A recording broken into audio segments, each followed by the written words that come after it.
اعوذ باللہ من الشیطان الرجیم بسم اللہ الرحمن الرحیم۔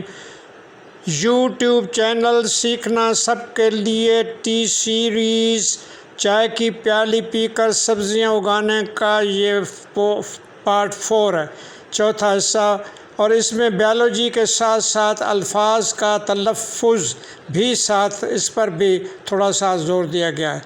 بیالوجی ان ایکشن، پیغام عمل میں خوراک کی زنجیر کا حصہ، یہ سبزیاں جو ہیں کیا ہیں؟ خوراک کی زنجیر کا حصہ ہیں۔ نہ صرف انسانوں کی خوراک بلکہ دوسرے جانداروں کی خوراک بھی یہ سبزیاں پیدا کرتے ہیں، جیسا کہ مرغیاں، بھیڑ، بکریاں، کیڑے پتنگے۔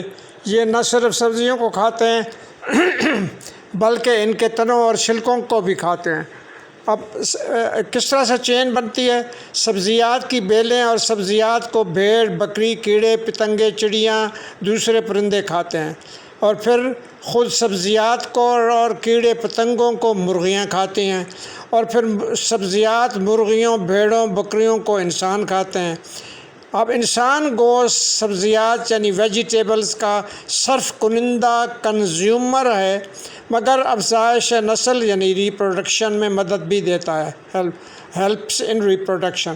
مرغیاں، بھیڑ، بکریاں، کیڑے پتنگے صرف کرنے والے ہیں۔ اب زبان کے تلفظ کے لحاظ سے اگر بات کی جائے تو اس میں جو ہے اب ہمارے ساتھ جو چیز شامل ہو گئی ہے وہ یہ ہے کہ صاد، ر، ف تین حروف ہیں، اور ان تین حروف سے دو الفاظ بنتے ہیں، صرف اور صرف۔ زبر اور زیر کے فرق سے کس طرح سے یہ مختلف معنی رکھتے ہیں۔